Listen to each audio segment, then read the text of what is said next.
Before the 2013 season started, I thought the Jets were going to be a complete and utter train wreck, that it would be Rex Ryan's last year in New York, and they were going to maybe win 5 or 6 games. But I did assert that they needed to start Geno from week one and go with him the entire year to see what they got. Well, the Jets surprised me just a little bit. They ended up going 8-8. However, it was the third straight year that they missed the playoffs. Somewhere along the lines, for some reason, that translated to Rex Ryan doing a hell of a coaching job and being allowed to keep his job into 2014 and maybe beyond. Maybe I don't get it, but 3 straight years of missing the playoffs is not good coaching. You wouldn't think. You wouldn't think. Now, I will say in Rex Ryan's defense that they did have a couple of signature victories this year. They beat New England, who made it to the AFC Championship game, and they beat the New Orleans Saints, who made it to the divisional round of the playoffs. So there were some positives in the Jets' performance this year, winning their last couple of games. It's one of those things where they really weren't actually that far out of playoff contention. So maybe if you want to be an uber positive Jets fan, you could sit there and make an argument for Rex Ryan staying, perhaps, but I don't get it. However, it is what it is. One thing I also don't get is how much negative treatment Geno Smith got from fans in the national sports media this year. Everybody dogging on him and everybody raving about how bad they thought he sucked and dot, dot, dot. Well, let me put it to you this way, brother. Geno Smith did as good or better than anything Mark Sanchez could do, number one.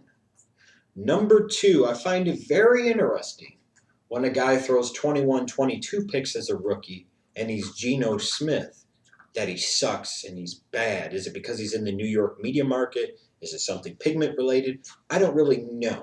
Because even though there have been some young quarterbacks that have been successful in recent years starting as a rookie, there are still young quarterbacks that struggle as rookies.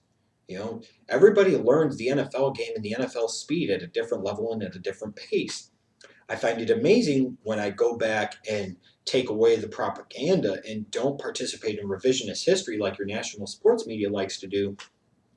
That I seem to remember back in 1998, Peyton Manning as a rookie on a 3-13 Colts team that had people like Marvin Harrison and Ken Dilger and Marcus Pollard and I believe Marshall Faulk too. The Peyton Manning threw 28 interceptions that season. 28. You didn't hear anybody talk about how he sucked. It was Peyton Manning learning what he could and couldn't do at the NFL level. And we just automatically assumed that he was going to develop into the great quarterback that he ultimately became. So when Peyton Manning throws 28 picks, it's okay. When Geno throws 21 or 22, that means he's terrible and he sucks. Peyton Manning threw 28 picks with far more around him on the offensive side of the football than Geno Smith could ever dream of in New York.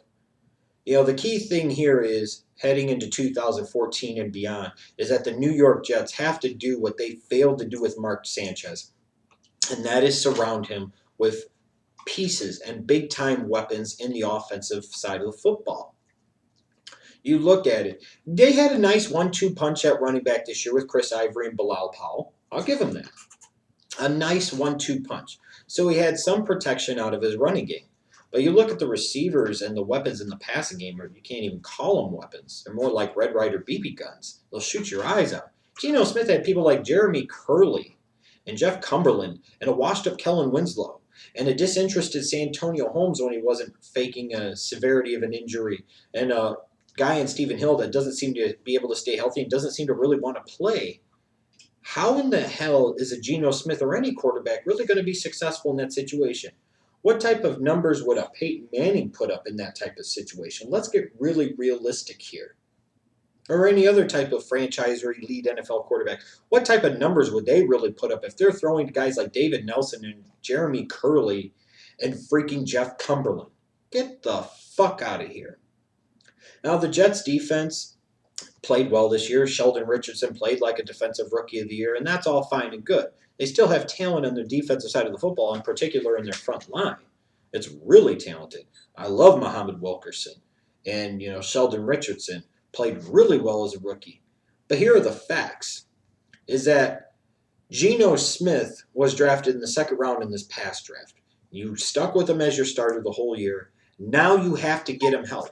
One of the major reasons that Mark Sanchez failed, besides his own shortcomings and own doings, is because during his time with the Jets, they never surrounded him with the proper pieces. You look at their draft history.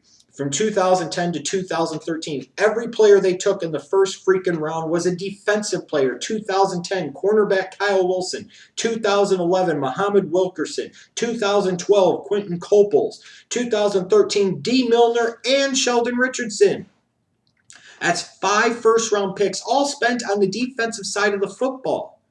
Last time I checked, those defensive players don't play on the offensive side of the football. Don't be a smart ass and say, well, Sheldon Richardson came in some situations. You get what I'm fucking getting at.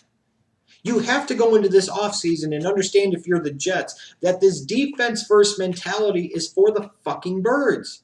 It is what you have done year after year under Rex Ryan, and you have now missed the playoffs 3 straight years. If you really truly want to find out what Geno Smith can or cannot do as an NFL starting quarterback, you must get him something better than a washed-up Kellen Winslow and Jeff Cumberland at tight end, and Jeremy Curley and David Nelson and Santonio Holmes and Stephen Hill at wide receiver.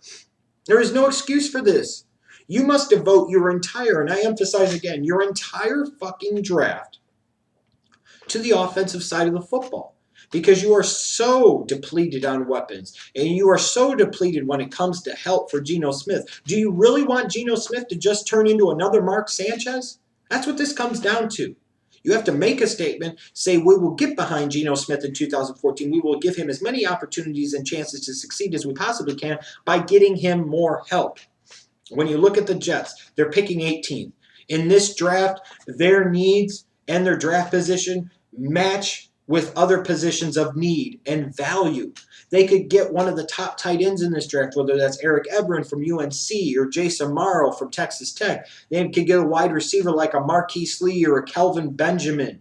They get the chance to get pieces, numerous pieces, to help Geno Smith in that offense. They must devote their first, second, third, whatever the hell picks they have. Every one of them needs to be on that offensive side of the football. Skill position players on the outside at wide receiver and tight end early, and then maybe another running back and some interior offensive line help later in the draft. They must do this. The Jets have a chance, ironically, believe it or not, to be a playoff team in 2014 with Geno Smith, because they weren't that far off in 2013. And I'm encouraged by some of his nice performances later on in the season, and the fact that he did lead his team to victories over the Patriots and the Saints in 2013. But you got to help a brother out. You got to help this kid out, and you got to get him more help. If the Jets sit there at pick 18 and they take another defensive player, then they will be labeled morons forever. They will miss the playoffs again, and they'll wonder why, and Geno Smith will float in the breeze, and he'll end up being a failure as an NFL starting quarterback, and that will be tragic. And the Jets front office and head coach Rex Ryan will ultimately have nobody to blame but themselves.